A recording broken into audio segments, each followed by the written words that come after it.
Hi guys, welcome back to a new video. I thought I would do something a little bit different today. As you can see from the title of this video, it is a Mounjaro Q&A. So as you'll all know, if you've been watching my journey, that last week I hit my weight loss goals, which I'm very, very proud of. And I thought after nearly a whole year on Mounjaro that I'm pretty well versed on Mounjaro to answer all your questions. So I have got my little trusty tablet with me and I've got all the questions on here. So let's get on with the Q&A. Kirsty Rand asked, how do you get past the plateau? I've been the same now for about 6 weeks. Please help. So for me, I probably hit a plateau around January or February this year. And I would say that my plateau lasted for anywhere from 8 to 10 weeks. I did have 2 trips abroad. I piled the weight on both of the trips. I probably put on around a stone. I would put the weight on and then I would lose it again within a week, and then I wouldn't be able to move it. The one thing I can advise is if you're having a weight loss plateau is just keep going. Don't give up, don't get disheartened. You might sit at a plateau for 2 weeks, 4 weeks, 10 weeks.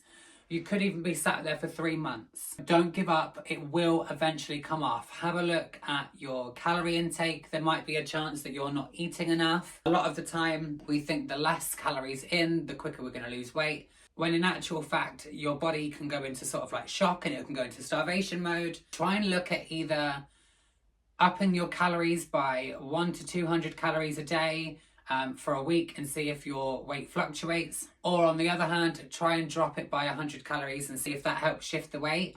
If you're struggling to get calories in, protein shakes are a really good substitute. So the protein shakes that I use are Applied Nutrition. Each scoop is about 101 calories, so if you make a really thick shake you can easily get 200 or 300 calories in without actually feeling like you're eating something.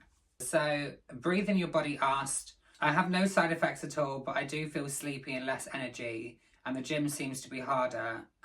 Did you feel the same? So I haven't done any exercise. I did one home workout. I think I was on 7.5 milligrams. And let me tell you, I got 10 minutes in and the dizziness kicked in. I thought I was going to pass out. I was not okay for about 2 hours afterwards. I had to lie down on the floor. So yeah, I've stayed away from exercise. I know a lot of people have been able to do exercise. For me, my get up and go has got up and gone a lot of the time. I do feel a bit more lethargic. I feel a bit more fatigued on the Mounjaro. But for me, that's not a massive thing. I'm quite lucky. I work from home, I work for myself. So I'm not having to whiz out and do 101 things every day. So I can sort of take life at my own speed, which I'm very, very grateful for. I found with like dizziness and lethargicness is to have but I found for myself, it might not be the same for other people, but I found having a can of fizzy drink when I feel dizzy or when I'm feeling like extra lethargic really, really helped me. Because for about 3 or 4 weeks, between 7.5 and 10 milligrams, I felt like I was going to pass out nearly every day. I would get out of bed too quickly, I would hoover too vigorously, or I would get off the sofa too quickly, standing up, and the blood would rush out of my head and I would think, oh my God, I'm going to fall on the floor, I'm going to pass out. But I have been able to counteract that by just having like a Fanta or a Lucozade or anything like that, even down to a Sprite, or even down to, if you're not like a fizzy drinker, just get yourself a tea or a coffee with 2 or 3 sugars in it, bring your sugar levels back up and you will feel a lot better. One Day Willow asked, actually she's asked 2 questions. First question is, what was my worst side effect? And the second question is, how much does it cost per month? So for me, I would say the worst side effect I've had over the year is on the 2 occasions that I have shit myself. So you may find this funny. I have suffered with IBS since I was probably 12 years old. I have got, when I say chronic IBS, I've got chronic IBS. And for the first 4 months of Mounjaro, I had constipation. I wasn't going to the toilet a lot. So for me, that was amazing. It completely transformed my life. I didn't have to worry about where the toilet was or like going out or making sure I didn't eat anything dodgy. There was a stage where the tables turned on my Mounjaro journey and that constipation turned into diarrhea. And on 2 occasions, one in England and one in Turkey, and they've both been in the bed, I have had an accident. So that wasn't very good. Also say that the dizziness after a certain amount of time became really grating on me. But obviously, like I said, I managed to counteract that with a fizzy drink. Pricing. So pricing really does depend on where you get your Mounjaro from. Every provider has a different pricing. As you work your way up the doses, the price obviously increases. I am partnered with the company Right Angled. They are a UK-based online pharmacy. I've been with them now for about 7 months. They are amazing. They are one of the cheapest, and their delivery times are absolutely unbeatable. The starting price is about £107.99. There are a couple of other places that are slightly cheaper.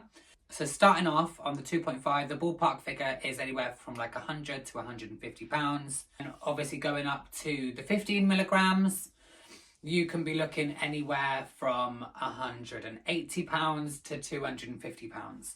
Pricing really does vary from provider to provider. Obviously, like medications, if you're not just looking at Mounjaro, if you're looking at Wegovy or Saxenda, the price is going to differ again. So I hope that answered your question, sweetheart. Unusual weight loss asked, did you ever take a week off Mounjaro? I've actually taken 2 weeks off Mounjaro, and both have been for holidays abroad. So I had been to Turkey a few times while I was on my Mounjaro journey. To begin with, I wasn't really having any side effects. Like I said, I was constipated. I went to the Dominican Republic back in early March. I was going through a stage of extreme diarrhea, and anything I ate was going through me. It didn't matter if it was healthy, if it was not healthy, it was a little bit, it was a big bit, like it was just going through me. And I decided that I was going to take my Mounjaro the week before we went. I didn't have another accident on the plane. That was definitely what was worrying me. I thought I was going to be stuck on a 9-hour flight from England to the Dominican, and my guts would turn and someone would be in the toilet and I wouldn't be able to go to the toilet and I would shit myself on the plane. I had a week off then. It was actually, I want to say it was closer to 2 weeks off Mounjaro. And then another time I had a week off was in Turkey. Same situation. I didn't want to have an upset stomach. We were going for Eid Mubarak. We was going to go and see a lot of family, and I didn't want to be stuck in a hotel room. So yes, I have had 2 weeks off Mounjaro. I would say my eating habits increased slightly with not taking the Mounjaro. It wasn't that bad. Everything was fine. And any weight that I did put on in that time, I managed to lose it again in a week. So that was great. Going back to that question, I am having 4 weeks off Mounjaro right now. So I am nearly a week in no Mounjaro at the moment. I took my Mounjaro nearly a week ago. And then that was my last injection for 4 weeks while I have my surgery. My surgeon did tell me that I need to be off the Mounjaro for 4 weeks before my procedures. And then obviously when I come back to England and I've had my procedures, I can go back on it on my maintenance doses. So Emma Ben Khalifa has asked, have you had to increase your exercise much once you started taking Mounjaro? I know I slightly touched on this earlier, but I haven't done any exercise. The only exercise that I do is like gardening. And when I tell you I completely blitz my house, hands and knees, scrubbing, I go very OTT with my cleaning. So I do get some cardio in from my gardening and my housework. But other than that, I don't do any workouts. I don't go to the gym.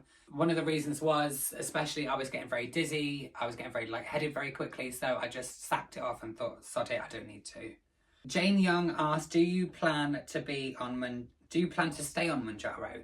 So my plan is, I've got 1 month off Mounjaro, and then I've got my surgery. And I will be going on to a maintenance dose. So the current dose I was taking was 15 milligrams. So I took my last shot of 15 milligrams nearly a week ago. I've just ordered a new pen of 12.5 milligrams, and that is in my fridge. I am planning to go down a dose. Whether that might still be a little bit too strong and I might go down to 10. I don't really want to go anything under 10 for my maintenance. 10 was perfect for me. Once I've had my surgeries, obviously I'll be going back onto maintenance doses, and I hope to stay on the maintenance dose probably until the new year of 2026. Obviously I'm having a tummy tuck, boobs, liposuction. And one thing that I want to learn from my sister's mistakes is to stay the same weight as you are once you have your tummy tuck. My sister did gain some weight after her tummy tuck and her scars have stretched. So staying on the Mounjaro after my medication is a must because I want nice, neat scars. And then, like I said, in the new year, once I've been on my maintenance doses for about 6 to 8 months, then I will start to teeter off it and I will come off it completely. And then Deb asked, what happens when you stop taking Mounjaro and start eating normally? Will you gain the weight back again? So, if you revert back to the way you used to eat before Mounjaro, yes, you will put the weight back on. The reason why a lot of us, I'm not saying all of us, a lot of the reasons why many of us are overweight is bad eating habits, whether that is portion control, the things we eat, hidden calories, eating too late at night, eating the wrong things, or snacking. There are so many different things that go into putting on weight. But obviously what you were eating before and what you view as normal eating will impact how your body changes and how you will and won't put on weight after Mounjaro. For me, my eating habits now are my new normal. Mounjaro is a tool. If you go into Mounjaro thinking, right, I'm going to take this medication, but I'm going to still eat the same crap as I was eating before, I'll just eat less of it, it is not going to work long term. Yes, you may lose weight to begin with, but once you come off Mounjaro and your eating habits haven't changed, you will just pile back on the weight again and probably more. Mounjaro is there to help you change your eating habits with food, to learn to eat healthier, portion control. It's really important that we do our own work when we were on this medication. In some ways it is a miracle drug, but it is not a miracle drug that you can eat whatever you want and you will be able to lose weight and maintain that weight loss once you come off Mounjaro. Use this time very wisely to change your brain, change your eating habits, and change your whole relationship with food. If you don't do that and come off Mounjaro, it's going to be a waste of time. You'll have lost all this weight to just pile it back on again. So Lauren Marie asked, where do you find the best to jab, and have you jabbed in all the spots, or can you only just stick to one? So I have injected in all of the areas. So let me just stand up and show you. So my belly button's here. Do excuse my little pouch. You can, so your belly button's here. You can inject anywhere around your stomach. Try to rotate your injection site. So if you inject here 1 week, go to the other side, then go to the top, then go to the middle, then go. So always trying to rotate. If you just want to stick in the stomach area, that's absolutely fine, but rotate your injection sites. You can also go into the fatty part of your arm at the back. If you are quite large on top, I was quite large on top, I held a lot of my weight around here on my arms. It might take you a little while to be able to inject yourself into the back of the arm, because for me it was quite a struggle to get round there. As I've got smaller, it's got a lot easier. If you're going to try and do this and you can't reach, get someone to do it for you. And you can obviously inject, and I'm not going to get them out because I might get restriction. This inner part of your thigh here is a great place to inject. I have injected in all 3 sites. I find they're very similar. Some weeks I found my suppression and effects to have been slightly stronger, but I don't know if that was like other factors. I find it seems to hit me quicker in the arm. I mainly inject into my stomach because it's just for convenience. I've injected into the leg a couple of times. I do find it slightly to be stronger or get into your system slightly quicker in the back of your arm. I don't know if that's just me.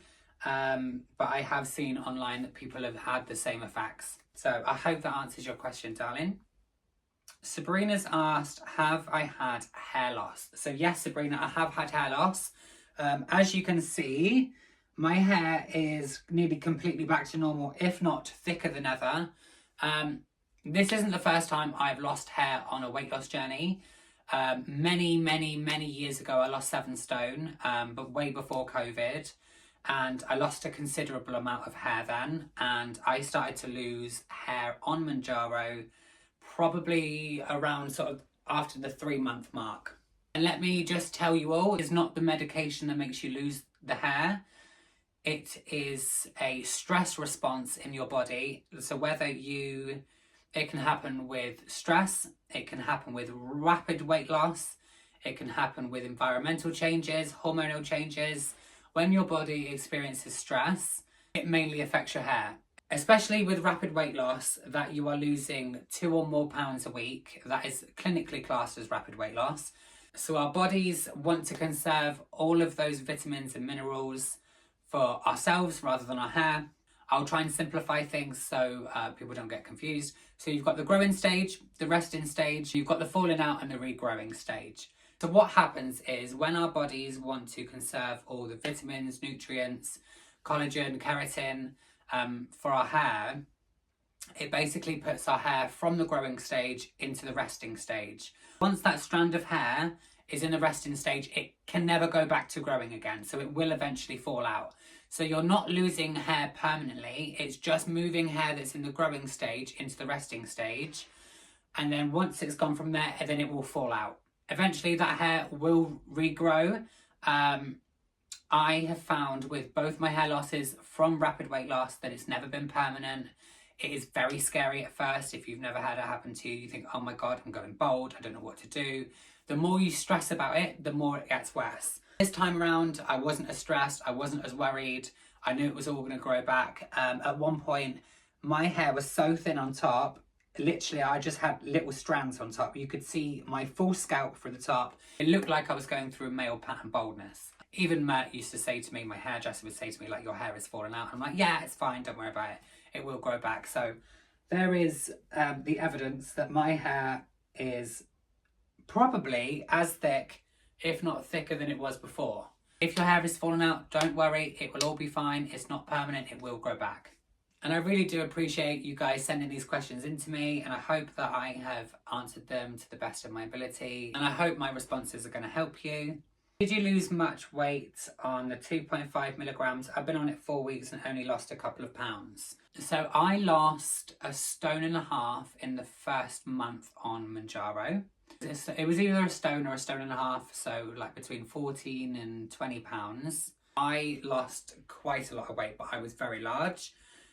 What I always say to people is don't worry about what other people are doing, worry about what you're doing. I know it's very hard sometimes. We live in a world of social media where everything, the good, the bad and the ugly is there, but a lot of people always just show their success stories, and it's hard not to get wrapped up in a world of, oh, well, I'm not doing as well, I'm not losing as much weight, I don't look like this. If you are consistently losing weight, you haven't got any side effects and you're still feeling fine, then you are on the right track. Just because like maybe someone like me or like Sandra down the road is losing a hell of a lot of weight a lot quicker than you are, doesn't mean that you're not doing something right, because everyone's body is different. Everyone's body reacts with this medication differently if you've got any underlying health conditions. I have found through speaking to a lot of my followers that people with PCOS, diabetes or insulin resistance, people like that, I seem to find that they lose weight a lot slower. It is more consistent, but it is a lot slower. Don't worry, if you're still losing weight, you need to be proud of yourself. You're on the right path and don't give up. I'm going on a holiday to Turkey. Can I take my pen with me without the prescription label? Yes, you can. Keep it in your hand luggage. Don't put it in your big suitcase because the fluctuation of the air temperature can mess with the pen. You're better off keeping it in your hand luggage so there's not a massive fluctuation in temperature. Hi darling, where can I get Mounjaro from please? There are so many different providers on the internet. Make sure you're going with a reputable licensed pharmacy. Don't be getting it from your hairdresser. Don't be getting it from like a beautician. They need to be a real licensed pharmacy because this is prescription medication. If you get it from someone down the road or someone that hasn't got the license, you don't have a clue what you're buying. I'm obviously partners with Right Angled. I'm not here to tell you that you need to go with them. It's up to you who you go with, but please, please, please make sure you're going with a registered pharmacy. So Nikki's asked, what if you're hormonal or going through the menopause? Does this still work? I am not a medical professional, so the best thing to do is to message a pharmacy directly, whether that is Right Angled or someone like Pharmacy to You or your own doctor. Go and seek their advice first. I've spoken to many people that are either in the menopause or perimenopausal that are on Mounjaro, and they don't seem to have had any problems. But like I said, I'm not a medical professional. I can't give you any medical advice. So the best thing to do is to go and speak to a provider or healthcare professional yourself and get the right information for you. So this is the last question. The sulfur burps have really put me off from starting. Have you had them? Are they disgusting? So I didn't experience sulfur burps until probably February time. They're not the most pleasant. They aren't half as bad as people make out them to be. They're just sort of like these internal burps. You don't, well, for me personally, I don't sit there and go and belch. You know, sometimes if, say, you're doing something and you have like a little mini bubble that comes up in your throat and it just pops in your mouth, that's pretty much what the sulfur burps are. They're slightly sulfury. They've got like a funny, like a slightly metally taste to the mouth, but for me, it doesn't really bother me. If anything, it bothers people around me more. So say if I'm in the car with my sister, she's like, have you got the Mounjaro burps? And I'm like, yeah, can you smell it? She's like, yeah. So I'm like, I'm really sorry. But yeah, don't be worried. Like, it's really not that bad. If you're just worried about sulfur burps, then there are way worse things in the world to be worried about. They don't get in the way of your life. They're really not that bad. If they're really bad for you on your journey, then look at what you're eating. Maybe I would change some of the intake of the food just to try and take down the acidity, the sulfuriness. I know a lot of food like onions and spicy foods and salty foods can exacerbate the problem. So have a look at what you're eating and maybe change that accordingly. But that is the end of the Q&A, guys.